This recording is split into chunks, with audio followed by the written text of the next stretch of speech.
do you make leadership contagious? How do you help others to catch the spirit, power, and satisfaction that effective leadership can bring? John Hersey says that the solution to these questions lies, in part, on our ability as leaders to recognize outstanding performance among employees. As a business consultant, John Hersey has used his ideas to help some of the world's leading companies tap greater employee performance. He's also shared his views in the popular book, Contagious Leadership. Let's listen now as John Hersey talks about recognition, the key to higher performance. In this session, we're going to explore how to motivate your employees at no cost. Well, maybe not no cost, but insignificant cost.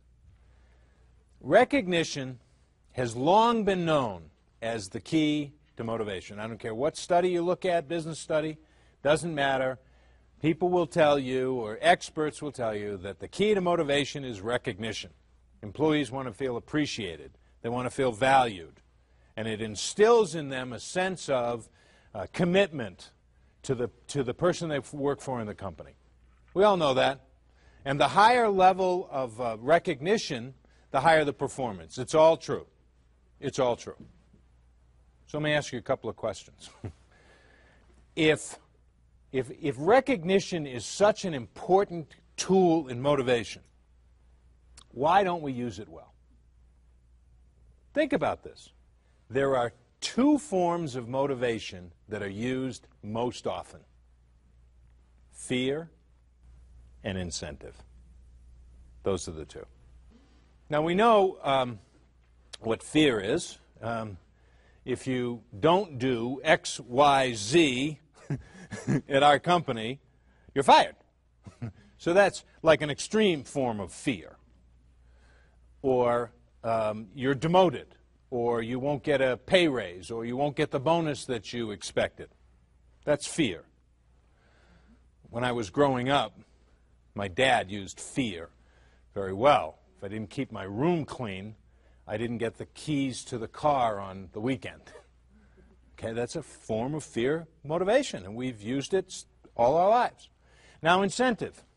Incentive motivation is where we say, if you do X, Y, or Z in our company, we'll reward you.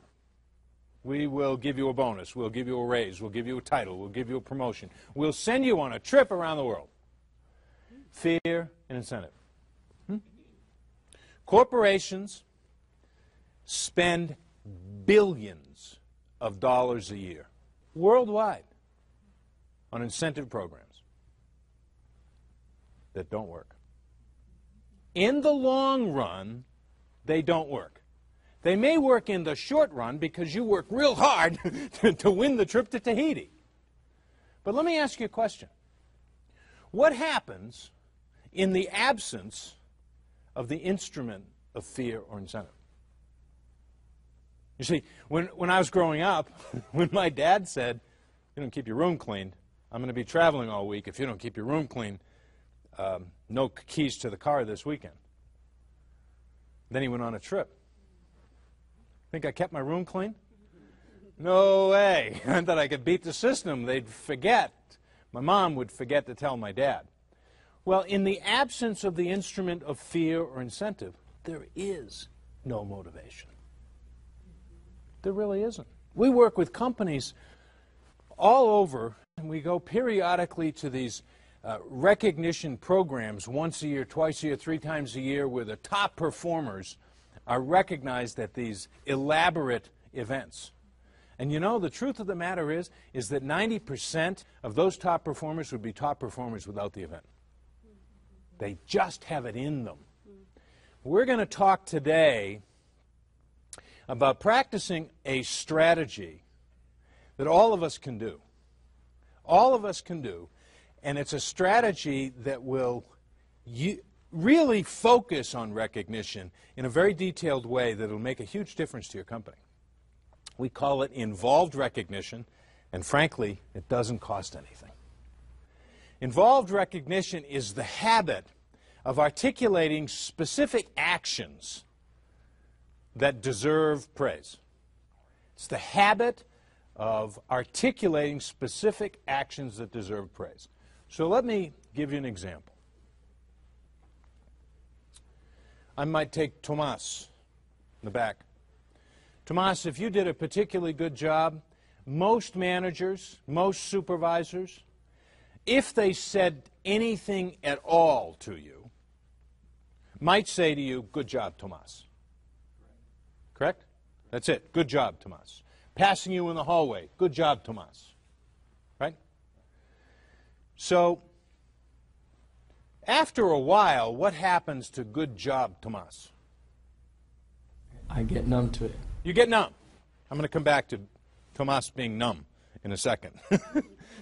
Sometimes you'll hear what we call the contained leader. The contained leader is very inner-focused. The contained leader is very much about themselves.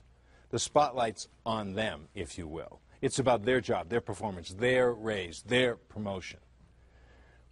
They will stand up in front of a group and they'll say, my staff has had a wonderful year, as if the staff was theirs.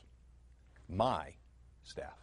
What kind of recognition is my staff? See, the person who says my staff is actually looking for the credit. It's all about me, really. What they're in effect saying, it's code.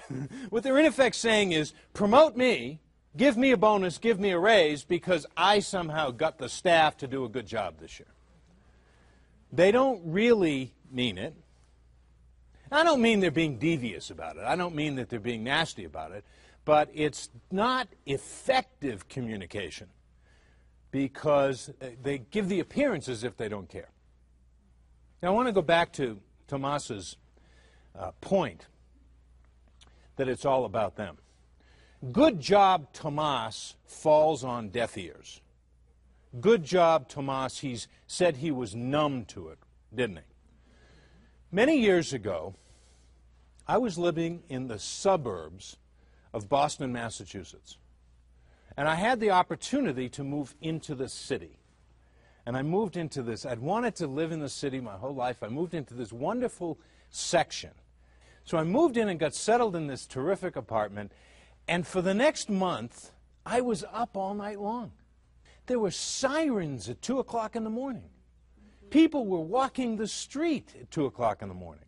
You could hear noises. They were city noises. After a month or so, I slept like a baby. You know? I just slept like, because I didn't hear the noise anymore. Good job, Tomas, is city noise. Good job, Tomas, becomes city noise after a while. You become numb to it. But subconsciously, the contagious leader knows that recognition, in order for it to have impact, it really has to address several issues, several questions. A contagious leader is someone who believes fundamentally that their job is to create other leaders. And their primary job is to create a culture that nurtures that. That, in a nutshell, is what contagious leaders are and what they accomplish. In order for me to recognize Tomas properly, I mean really properly, good job doesn't do it, we become numb to that. So what I really need to do is, first of all, do a little homework. Let's do our homework as leaders. I need to ask several questions. First of all, what did Tomas do that deserves recognition? I need the answer to that question. Secondly, I need to ask, how did Tomas do it? Thirdly, I need to ask, for whom did Tomas do this? For which customer, which group, which project, which team did Tomas do this? Fourthly, I need to ask, why? Why did he do this? What problem was he trying to solve? So what was the why behind this? And finally, how did the organization benefit from this? 5 questions. If I will just answer those 5 questions and let me submit to you, it'll take you all of 5 minutes to answer those 5 questions. We're not talking about investigating and hire outside investigators on this one.